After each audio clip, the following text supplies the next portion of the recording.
السلام عليكم ورحمة الله وبركاته. اللهم صل على محمد وعلى آله وصحبه أجمعين. My name is Fatih Absia. Today I want to talk about the debate, or was it an interview? It was a little bit of both, held by Michaela Peterson, where she brought Mohammed Hijab and Ayan Hirsi Ali together. I think most of you who will watch this video probably know Ayan Hirsi, an author and an ex-Muslim, as she calls herself. I don't even know if that's a title. Mohammed Hijab is a PhD candidate, religious scholar, and a famous debater from Speaker's Corner in London. Anyway, Mohammed Hijab for a while has been talking about Ayan Hirsi and how her research about Islam and the things she says about Islam. Obviously, a lot of Muslims are upset with her and don't like what she says about Islam and how she talks about our Prophet, peace and blessings be upon him. Anybody can do whatever they want. You can leave your religion if you want, but what a lot of people don't understand is why would someone who still have most of her family members as Muslims, and you know, the people that you love, the people that raise you, the people that you grew up with, why in the world would you want to make enemies for them? Many of us have seen former Christians that refer to Islam. You don't see them disparaging Christianity and saying horrible things about Christians, and because they belong to both worlds. They still have their families and the people they love, and you know, so they kind of try to bridge the gap and bring people together and build bridges between communities. But oftentimes it's the opposite. You'll see Muslims who leave Islam and they would start writing books and, you know, joining groups who hate Muslims and Islam, and they will end up saying terrible things about Muslims and Islam, and clearly trying to make enemies for Islam and for Muslims, which is very hard to understand and very bitter to swallow.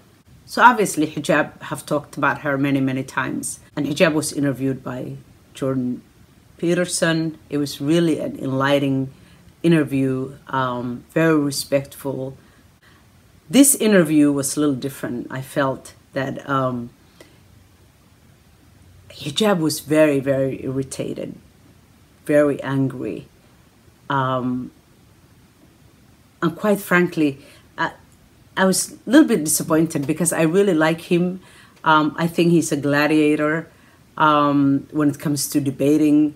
He's extremely knowledgeable about Islam. Obviously, he's an Islamic scholar, and he's just across the board a brilliant man. But Ayan has a way of getting under the skin of many Muslims and irritating, especially men. It's like she does this breathing exercise where she's just, it's so obvious that she's almost having a buffing and almost trying to remain calm. In this particular video, she doesn't even look very healthy. The lighting behind her was very strange. It made her look very unwell. And of course, Hijab really hammered her and also did a lot of kind of name calling. And I just don't understand, for someone who is very knowledgeable and as smart as Hijab is. Ayan has exposed herself to the world many times over, and the people she sells her books to are not people who we really need to convince them to learn more about Islam and come to our side, or even be friendly. This is how they make their living, you know, and they make a lot of money trying to say horrific things about Islam and making Muslims to be the bad people that are trying to destroy humanity. But I feel like she gets away with so much by just sitting back, relaxing, and trying to make the other side look insane, or the people she's debating, in this case the Muslims, angry and hostile individuals, almost as this is what the religion teaches. I mean, look at them. They can't even control themselves for an hour or so. I don't think she's necessarily trying to be an Islamic scholar who knows so much about Islam. She writes and talks about her personal experience. And to be fair, she lived as a Muslim and she grew up in Somalia. And many of the things she's saying are her experience. And everyone has the right to their story.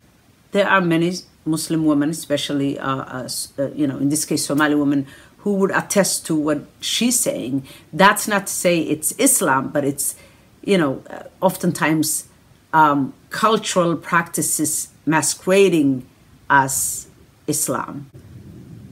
And when you're a little girl or a child learning the religion, whatever you are taught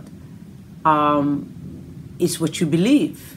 And if the people are practicing what they're teaching you, then you'll grow up thinking, well, this must be what the religion is all about, because we expect to practice what we preach. I know many Somali women, for example, and girls who can't tell the difference between the religion and the culture. I remember thinking when I was a little girl, why does my creator not like me as much? Or why am I being treated so differently? And why don't I deserve the same respect and honor as my brothers? You ask these questions, but then you grow up and you learn the religion on your own. And you're like, what a beautiful religion. Islam is a beautiful, comprehensive, complete religion. And yes, you're not supposed to have everything you want in this dunya, in this life. It's like, it's organic, organic fruits are more delicious than other fruits. They're not as soft and shiny from the outside, but it's good for you and it's delicious compared to our natural fruits. But of course, every now and then there will be people who stay angry and don't get past that hostility and animosity that they felt when they were growing up towards their religion and their culture, and oftentimes end up not ever differentiating the two, the cultural aspect of the religion versus the actual religion, the practice, the Quran, the words of our Creator, God. However, if you're lucky to get past that, then you'll be able to dissect and differentiate the cultural aspects of wherever it is you come from, because every culture ends up practicing Islam according to their culture. So if you come from a hostile, aggressive, hardened culture, then, oftentimes that's how you are taught Islam. And if you come from culture of harmony and peace and, softness, then you end up practicing Islam in a way that assimilates to your culture. So I think oftentimes we tend to forget that, she is telling her personal story.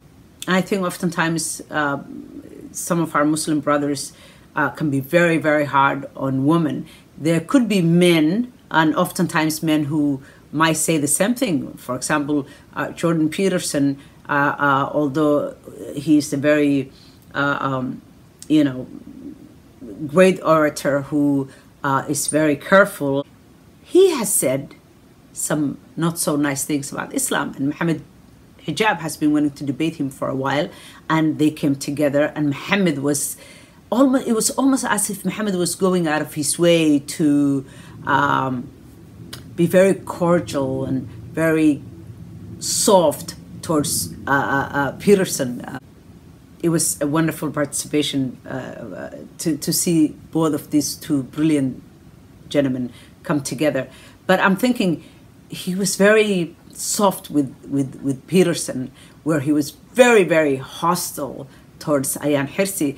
When I read the comments, I could see a lot of people saying, well, you know, Ayan Hirsi proves her point. I always read the comments when she debates Muslims, and it's almost always as if she proves kind of her point.